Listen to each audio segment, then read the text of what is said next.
Do we have too much government? We need to put people ahead of corporate profits. This system is so lopsided. This threat is a real threat to democracy. And I think that's really important. That's something we haven't been doing in this country for a long time. Where do you start? What do you do? How do you do it? Access to Democracy and other Eagan community television programming is supported by Thomson Reuters, makers of Westlaw Next and based in Eagan. Through Westlaw Next and other innovative online services, Thomson Reuters is the world's leading source of intelligent information for businesses and professionals. Online at thomsonreuters.com.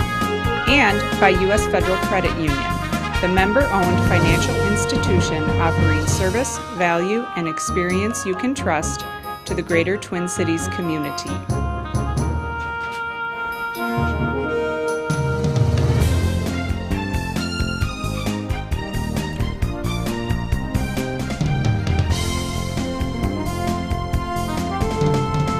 Welcome to this edition of Access to Democracy. I'm your guest host today, Steve Francisco, and it's my pleasure to welcome as our guest today Representative Erin Murphy from the Minnesota House of Representatives.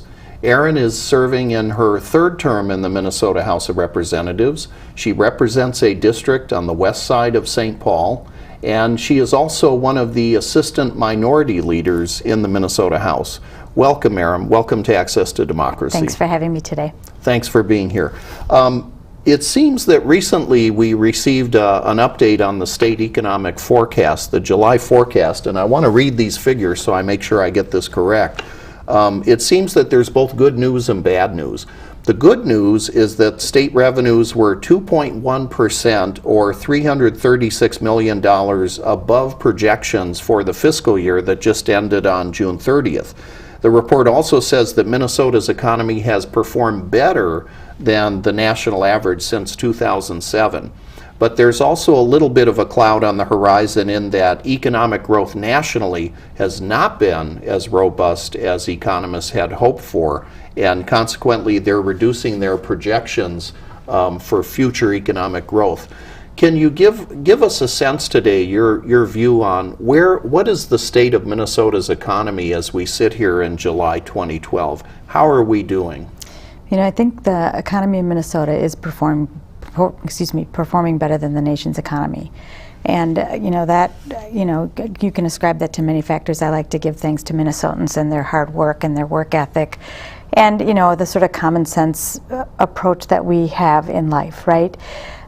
So we're doing a little better than the nation. I also see, I think, indicators and signs that the economy here continues to grow and strengthen. And we're seeing that both in the economic forecast, this momentary forecast that we're getting, and I think we're seeing in the way people are leading their lives. I know my husband's company is doing a little bit better this year than it has in the past, and certainly it's doing better than it did in 2008. And he has a company that is sensitive to consumer demand. Mm-hmm. He's sort of a canary in a coal mine from my perspective, in that in 2008 we could feel that recession coming, sooner than I think a lot of Minnesota families did, and I think we're seeing and feeling that recovery in our family again a little bit more mm-hmm. than you might be seeing in the indicators. But we have to keep working. In Minnesota, we have to, continue to make sure that we have a strong middle class. I think that most of us understand that the economy is a complicated mixture of factors, but consumer demand is certainly critical to a growing economy. And if middle class families don't have money to spend, the economy's not going to grow. So we have to look out for a strong middle class. It's really important. Some of the economists that look at Minnesota's economy have noted that our growth has been stronger than some of the other parts of the country because we've ended up, fortunately, with a more diversified economy. Mm-hmm. In other words, we don't have all of our eggs in one economic basket, so to speak. Do you think that's been true? And what do you credit that diversification of our economy to? Well, I think some of it is just about Minnesota, right? So we have, a strong ag economy in Minnesota. We've got a lot of agriculture here, and that's a strong and has been a strong part of our economy through this recession. We also have a strong healthcare economy, and that's a growing economy in Minnesota. I think it's a professional economy. It provides good paying jobs for people, and it provides a service that people need. So that remains strong. And for the first time, I think we saw that part of the economy suffer some in this recession, but it has come back, and it continues to provide really important services to Minnesotans and good paying jobs for Minnesotans. That's important. We also have, I think, great natural resources in Minnesota, so people like to come and visit here. And we have the Iron Range, which is a producer of things that we export to other parts of the country. That's also important. So I think because we're a diverse place, we have diverse natural resources, and because we've been smart about the places where we have invested, we see strength in our manufacturing, strength in medical devices, strength in healthcare, strength in ag, and strength in natural resources. And that is, I think, a recipe for a strong economy and strong growth. I'd like to talk to you for a couple of moments about the recently ended session, the 2012 session of the Minnesota legislature. The legislature ended with a projected shortfall for the next budget cycle of $1.1 billion. That's right. And during this previous session of the legislature, could you give us sort of the encapsulated version? What was the best thing that happened in the 2012 session, if there was a best thing? And also, what did you think was the worst thing to happen during this past session? It's been a hard 2 years for Minnesota. And this past 2 years, this biennium is unlike one that I have participated in my tenure, both as a legislator and in my many years working in the legislature as a citizen and as a lobbyist. In 2 years' time, I think Minnesotans have grown frustrated with us. We shut down the government, the longest state government shutdown in the history of the state, and resulted with a budget. We tried to patch up this budget deficit. For 10 years, we've had a deficit. We have a structural budget deficit, and I am really determined in my legislative career to see that budget balanced honestly. We didn't get it done this time. We borrowed from our schools $2.4 billion. We borrowed from our schools, and we also borrowed from future operating expenses with a tool called an appropriation bond. We've never done that before. We brought Washington-style budgeting into the Minnesota budget for the first time ever. Really disappointed in that. And then instead of focusing on jobs in the economy, which we promised to do, we focused on 2 divisive constitutional amendments. And finally, I'm actually going to be asking you about those in more detail in just a moment, but could we circle back to, Sure. You just mentioned the borrowing from our schools, which is an issue that I actually have had an opportunity to work on, and you mentioned the state right now currently owes our schools around $2.4 billion. Is there any plan out there right now that you know of to pay that money back? And more importantly, what do we need to do? What does the legislature and the governor need to do so that we don't keep borrowing from our schools in the future? well, I think we need to be honest about the budget, right? We have to stop employing these shifts and other mechanisms that solve the budget for one cycle but don't solve the budget honestly into the future. Mm-hmm. So we have to stop borrowing money from our schools and borrowing against future revenues to do it. Because we've had so many deficits, we've continued to cut the budget.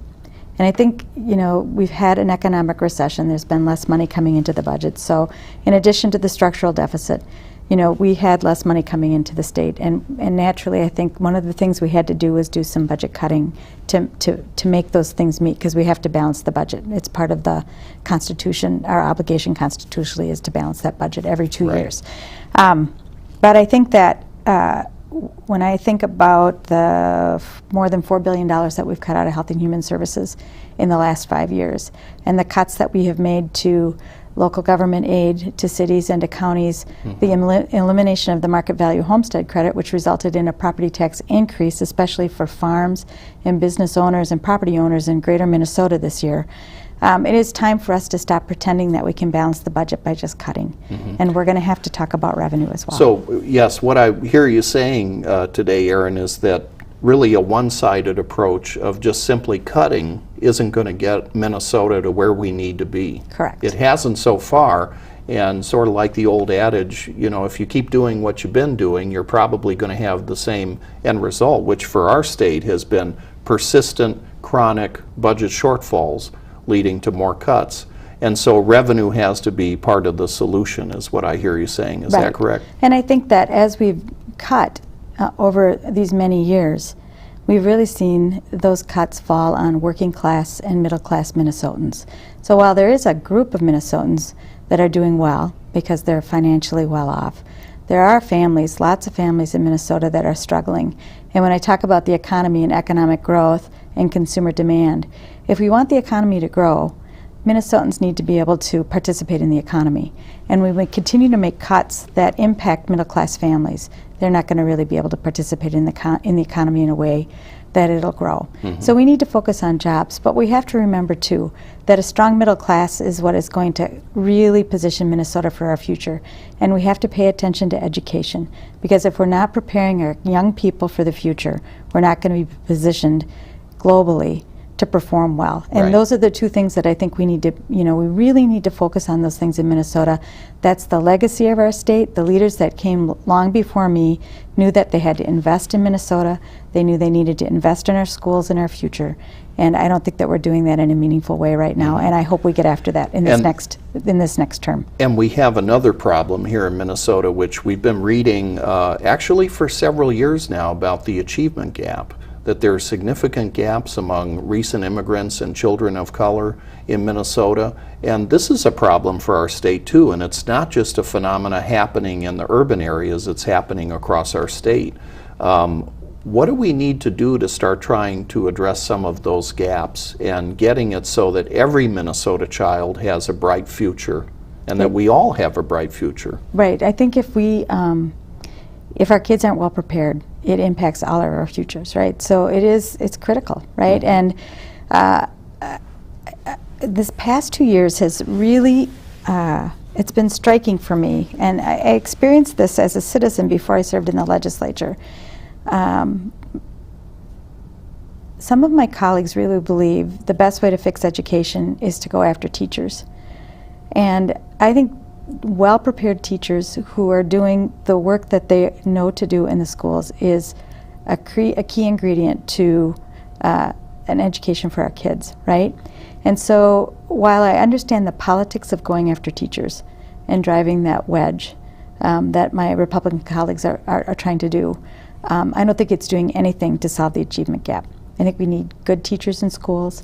The schools need to be funded properly. We need to address some of the chronic issues that are part of the network of families living in greater Minnesota and urban Minnesota. Poverty.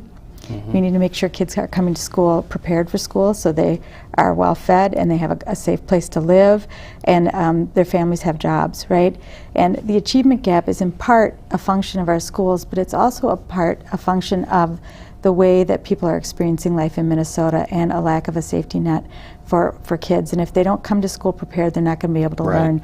And that's going to feed into that achievement gap as it is. You just touched on the issue of children being adequately fed before they go to school. And I read a report recently that said that it's well documented now that children who don't receive enough basic food, and we have a surprisingly large number of kids in Minnesota who come from poor households where that's the case, they're not doing as well in school. Right. There are disciplinary issues. I hear about this too from my sister, who actually teaches in the Minneapolis public schools, that kids who don't get a good breakfast, who may not have access to lunch and to nutritious food, they're not doing well in school. And so it probably shouldn't surprise us that this is showing up in their performance in school and in their behavior too. I think that it's hard for some of my colleagues to recognize that for us to do well, for all of our kids to do well, we're going to have to be creative. And it's not going to be just reading and writing and arithmetic in our schools. But some kids are going to need more support because their families aren't going to be able to provide that. And we've taken away a lot of that support as we've cut the schools' budgets year after year after year. We need to fix that. Erin, you mentioned earlier that the legislature, even though this was supposed to be the legislative session that was focused on jobs, jobs, and jobs, ended up being focused on constitutional amendments. And there were at least two that were passed, one on the issue of voter identification at the polls, and another regarding restricting the definition of marriage in the Minnesota Constitution. Could you comment about that? Let's take the marriage constitutional amendment first, and I know that you were opposed to this amendment. And why did you oppose this amendment? What are your thoughts about this? Well, and should the legislature have even been dealing with this issue? I don't think that Minnesotans were asking us to deal with this issue. I really do think they wanted us to focus on the economy to the extent that we can, and jobs, which we can focus on. And I think a lot of legislators in their campaigns promised that that's where their focus would rest, and instead we took up this issue. Minnesotans weren't asking to have this debate, but here it is now, and it is going to be a difficult and divisive debate this fall, and that part is really disappointing for me. I don't think in our Constitution we should limit people's rights, right? And I don't think we should say in our Constitution that we're going to restrict two people's right to marry. It is a legal construct. It is legal for me to get married, and I think we shouldn't limit those rights for other people. It's just a restriction of liberty, it's a restriction of freedom, and I don't think it belongs in our Constitution. Minnesotans weren't asking for this, and I'm working very hard to defeat the amendment. You raise a good point when you talk about it not belonging in our Constitution, because the Constitution has been amended many times over the years, but it's always been amended to expand liberty and to expand individual rights. Yes. And so this would really be a big break with precedent to pass an amendment really restricting the right of people to marry who they love. And I think that that just doesn't sit well with me as an American and as a Minnesotan and someone who, is grateful for the liberties that I experience as a citizen of this country. There's some interesting polling data out too that shows the very tight race on this issue in Minnesota, and right now, Minnesota may be in the position where we may end up as the first state to actually reject an amendment such as this limiting the right to marry. But a lot of money is coming into Minnesota on this campaign from outside sources. Correct. And so it's going to be very interesting to see how that plays out. The second amendment that the legislature put on the ballot for voters to decide is a voter ID amendment. And there's been some controversy most recently where the Republicans are charging that Secretary of State Mark Ritchie is violating the law because the Secretary of State is trying to clarify the wording of what it is that voters will be voting to approve on the ballot in November. Now, we should say too, Minnesota does not have, has never had, as far as I know, a history of voter fraud here. And many people view these voter IDs laws as attempts at voter suppression. Eric Holder, the U.S. Attorney General, recently called some of these laws the equivalent of the old poll tax, which was meant to keep African Americans from being able to go to the polls and vote, or poor people being able to vote. What are your thoughts about the voter ID amendment? This was such a frustrating issue for me this session. In 2011, this was brought through the legislature as a piece of legislation, and Governor Dayton vetoed it. And, as hard as it is sometimes to have a piece of legislation vetoed, I think the message is if you think this should be the law of Minnesota, then you work with the governor and try and find a means to get the legislation passed. I've had to do that with with a governor that's not of my party. It's hard work. It can be very frustrating, but that's our job, right?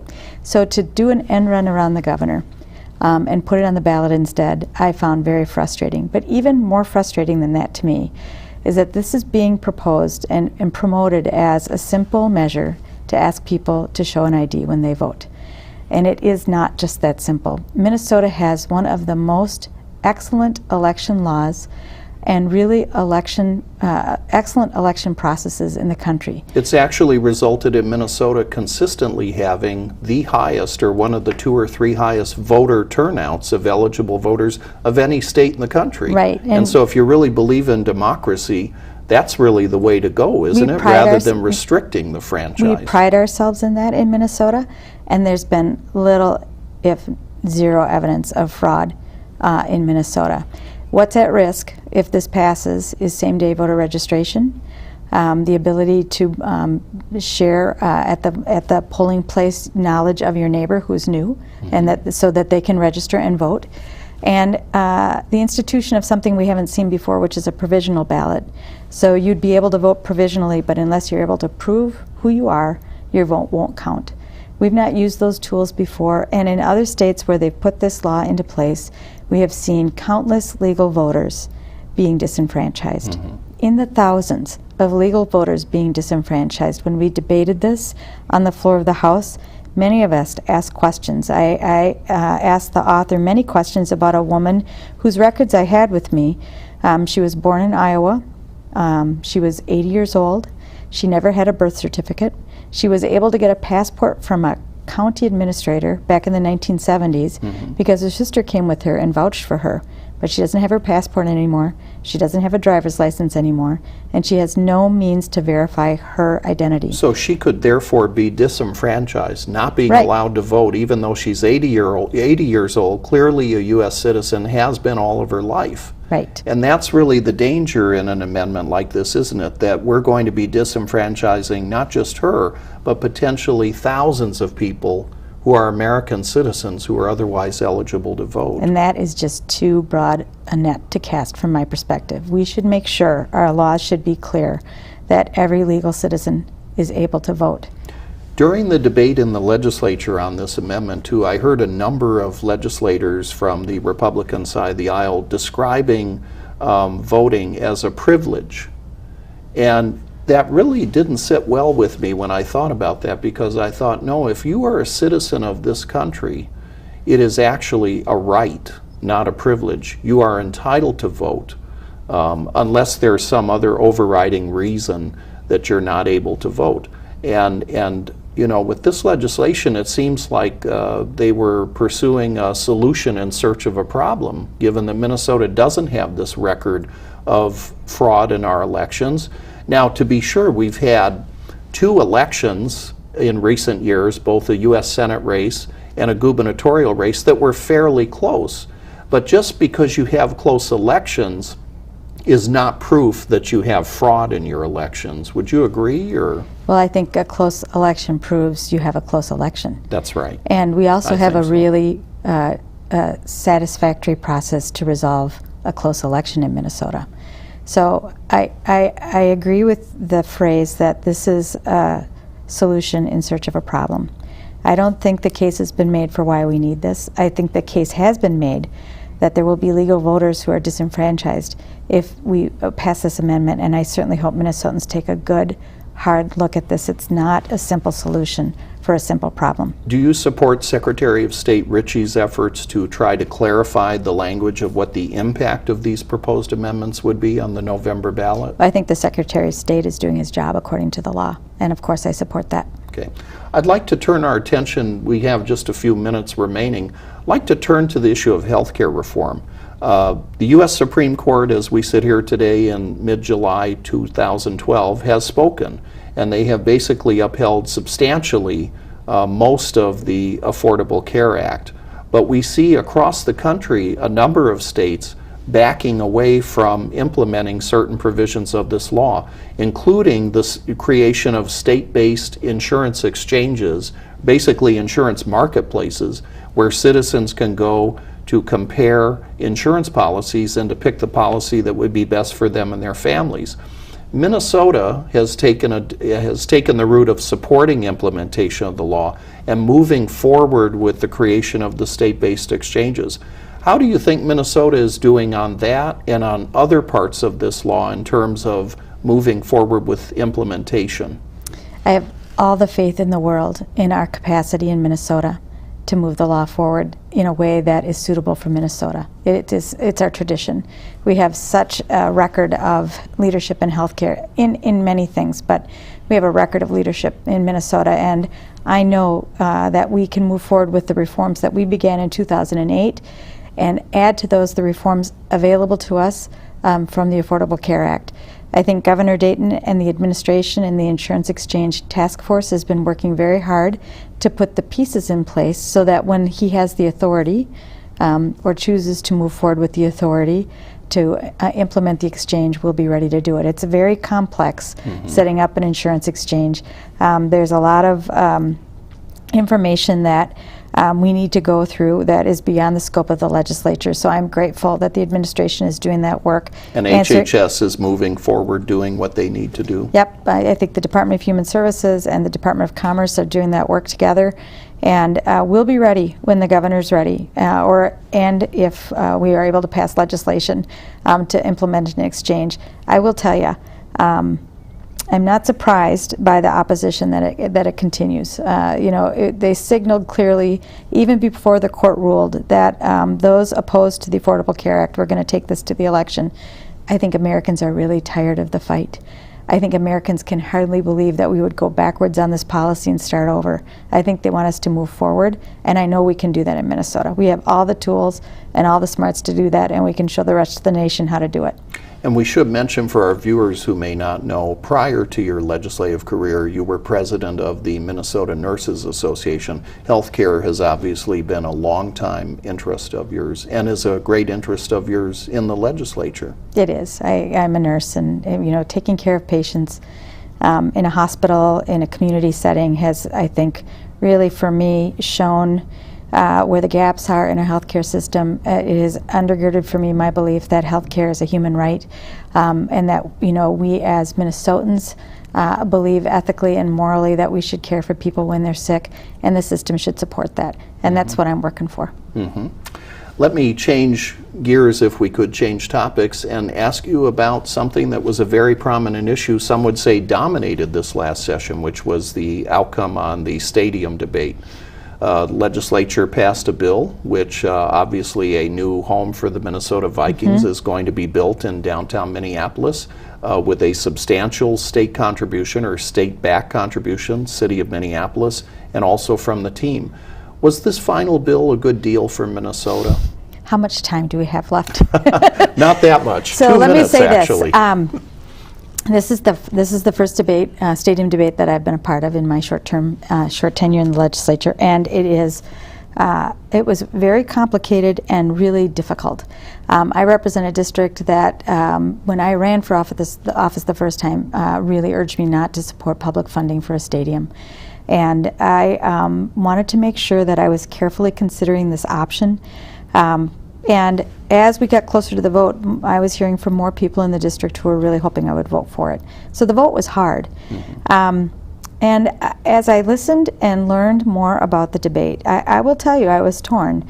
I didn't vote for it in the end, but I think that there is a real cultural attachment to the right kind of benefit to our state, having the Vikings here.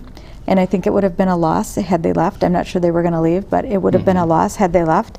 I was interested and moved by the argument on the part of so many construction workers who are looking for jobs, and they have been out of work for a long time, and this would be an important jobs project for them. But really torn by the financing mechanism of gaming to support it. I am concerned about the funding mechanism underneath it. But I will say that it was the will of the legislature to pass it, and I do want to give praise to Governor Dayton and his leadership on the issue. Even though I was not a big fan of the issue, he led in a straightforward way, and I really admire that. These cannot be easy times to be in the legislature or any public office, given the budget constraints and other challenges facing you. But thank you for your service for the people of Minnesota, and thank you for being our guest today on Access to Democracy, Representative Erin Murphy. Thanks, Steve. Thank you. You're welcome.